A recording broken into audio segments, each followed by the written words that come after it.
Welcome back to another Warframe video. Today I want to show you guys my Khora build. Now, Khora has an insane red crit ability called WhipClaw, and you can do some insane red crit damage with this ability. Now, Khora, I know, definitely is everybody's favorite Warframe, and I knew everybody's going to choose her over any other Warframe, and that is because Khora can do this insane red crit with WhipClaw. So, ever since Deadlock Protocol came out, the Exorus was in that quest, and that weapon was the infinite insane red crit weapon for every, well, I should not say every Warframe, but every certain Warframe that has an ability that can buff that ability. So that meaning Khora was one of those Warframes that had that buff to it for the Exorus, the infinite red crit damage weapon, and that was honestly amazing.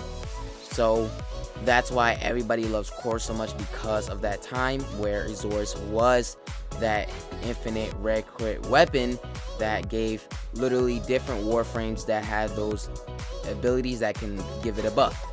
So as you saw there, literally Khora just murdered the Acolyte, and that is what that WhipClaw ability can do when you have red crits. So I am using not only that, but weapons, and this weapon that I'm using has a lot of damage, has a lot of slash damage, and not only that, but with Helios Prime, if you do not know what Helios Prime can do, he has a Deconstructor Prime, and that is a Sentinel weapon, and on that Sentinel I have melee mods. You can put melee mods on that Deconstructor Prime, and it will do damage for, give it a buff for any weapon that you use. So maybe like primary weapons, I'm not really sure about that, but I definitely know melee weapons do get a buff.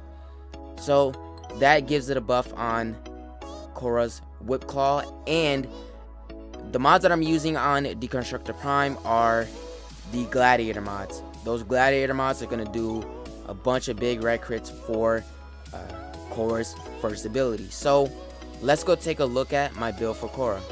Here's my build for Khora: Growing Power, Rush, Vitality, Prime Flow, Stretch, Fleeting Expertise, Accumulating WhipClaw, Transit Fortitude, Augur Reach, and Blind Rage. For the Arcanes, I'm using Arcane Energize and Arcane Fury for that extra melee damage. When it comes down to Khora, you can actually use any melee weapon you want to give it elemental effects and actually give it more damage. So I'm gonna give you guys two melee weapon options, but it's always up to you if you already have a melee option you want to use. I'm just selecting some that you can use that gives it a lot of good damage too. So here is my two weapons you can use. The first one is Galantine Prime. Why am I using Galantine Prime? Well, the Galantine Prime has 266 slash damage. If you put Prime Pressure Point on the build that I am using, it would give you 702.4 slash damage. So really good slash damage. That's what I'm using Galantine Prime for, is because I get slash damage, and with the viral effects, that'll be helping more damage being created to actually take down your targets.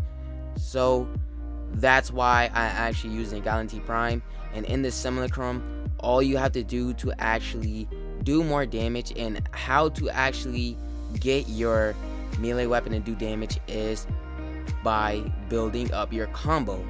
So if you build up your combo, you'll be able to do red crits with this. Now you have to actually build up your combo to do red crits, alright? And not only that, but you'll be able to do more damage with this melee weapon and Khora's ability. Now here's another option, melee, that I am going to tell you guys that is really good and definitely increases crit chance. Reaper Prime is the second melee option because it has 35% crit chance. So I feel like a lot of crit chance is going to be doing a lot of damage on Khora's first ability, as you can see. So really good crit chance it has, and I'm definitely know for sure it's going to be affected on Khora's ability. And with that ability, it's just gonna be doing a lot of damage. So that is one weapon I definitely know you guys are gonna love and going to use for Khora's weapon. Now, the only reason why I'm showing you guys these two melee options is because I don't have a Riven. If I was really focused on one weapon that had a Riven, I would be focused on that weapon and that weapon only. But I do not have any Rivens for any melee weapons that I do have. I do know for sure I do, but I don't have any good Riven rolls for it or nothing like that. So that's why I'm giving you guys these two melee options. So if you do have a Riven and you're already set to put that in use, then go right ahead. You are already set for Khora's build and using that build to do a lot of damage for whatever mission you guys decide to take on. Take this with. Steel Path is definitely perfect for this. Now, I do prefer you to have at least one squad member, and that is a Necros, or you can do this by yourself, but I do not really prefer you to actually go with Khora to a, take this as a Steel Path. Honestly, I would definitely say have a squad member or something, but to actually get energy, because you are going to be losing a lot of energy because of Blind Rage, that it takes a lot out of your energy. So make sure you do have at least one squad member that has a Necros. So yeah, that is my Khora build. If you guys did enjoy that build, make sure you leave a comment down below. If you did enjoy the video, make sure you leave a like and make sure you subscribe if you're new to the channel.